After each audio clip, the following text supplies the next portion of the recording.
Bonjour à tous, bienvenue dans cette nouvelle vidéo où je vais vous présenter cette fois comment importer vos catégories sur le site. Donc c'est une vidéo pour aller un peu plus loin sur votre site PrestaShop. Vous avez auparavant une vidéo sur les intros aux imports que je vous conseille d'aller voir. Et là, on va voir pour importer vos catégories avec des fichiers CSV ou Excel. Donc on se place au niveau du back-office dans l'onglet Paramètres avancés et dans l'onglet Importer. Ici, vous allez voir, vous pouvez importer différents types de data, de données.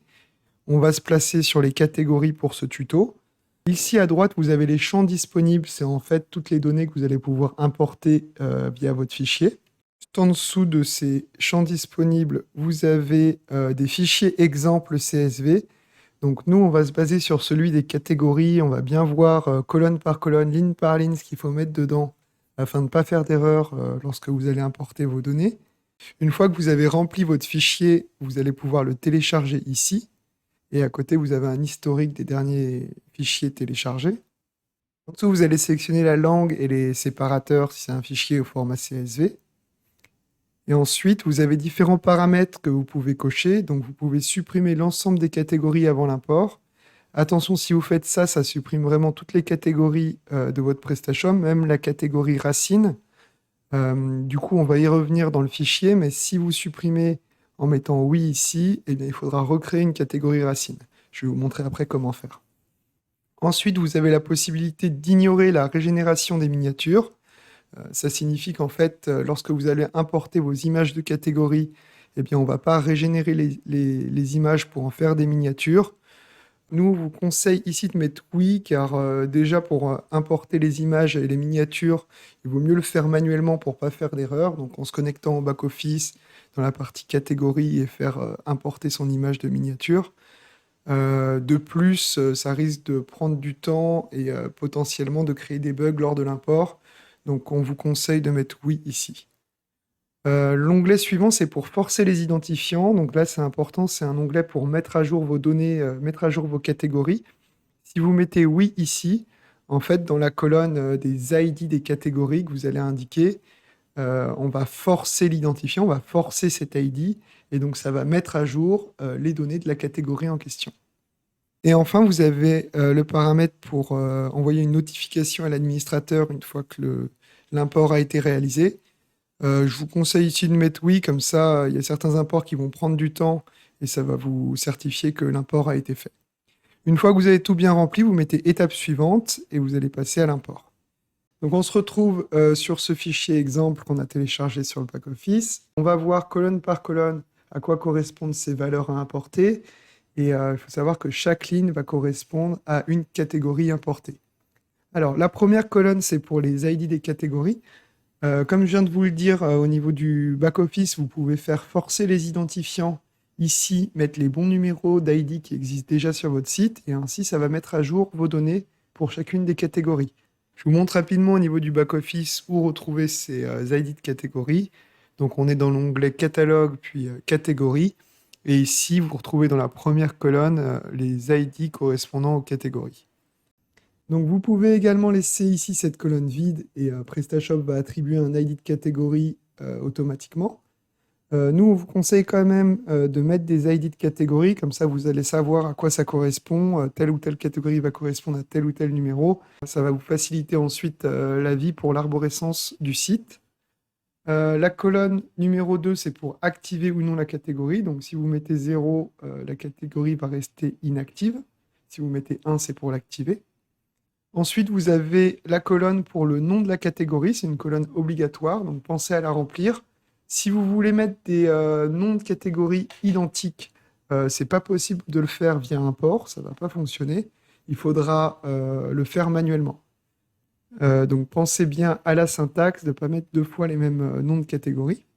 Ensuite, vous avez les catégories parentes. Donc, c'est là où, en fait, vous allez pouvoir créer des sous-catégories et donc faire votre arborescence de site. Si vous voulez, par exemple, mettre accessoires en sous-catégorie d'iPod, eh bien, ici, vous allez marquer iPod comme catégorie parente de la catégorie accessoires.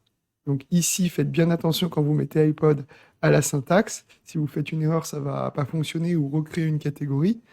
Pensez également que la catégorie parent doit être placée avant la catégorie enfante, sinon ça ne va pas fonctionner.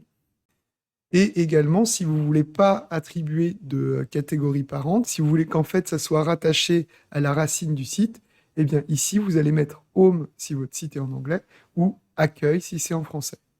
Vous pouvez également, ça c'est un petit tips que je vous donne, mettre les numéros des catégories. Par exemple, si vous ne voulez pas faire d'erreur sur la syntaxe, vous pouvez également ici mettre numéro 10 pour la catégorie iPod. Et pour la catégorie racine, par défaut, ça va être celle qui est sur PrestaShop, c'est la numéro 2. Ensuite, justement, la colonne E, c'est pour les catégories racines du site. Donc, par défaut, il y en a une qui existe. Donc, il faut laisser cette colonne à 0. Si jamais, comme je vous le disais, vous faites supprimer les catégories avant l'import, eh bien là, il faudra sélectionner une catégorie racine, une catégorie route. Et là, il faudra mettre 1 sur la catégorie racine. Et pensez d'ailleurs à mettre cette catégorie racine en première position, comme ceci dans le fichier. Par défaut, il y a déjà la catégorie Home et Accueil, donc ne touchez pas à cette colonne et laissez 0. Ensuite, la colonne suivante, c'est pour les descriptions des catégories. Donc, vous pouvez remplir ici une description et elle va apparaître sur votre page catégorie si votre thème le permet. Les 4 colonnes suivantes, c'est pour le SEO. Donc là, on vous conseille fortement d'aller voir la vidéo dédiée sur le SEO avant de remplir ces colonnes. C'est pour le titre, les mots-clés, les métadescriptions et les URL réécrites.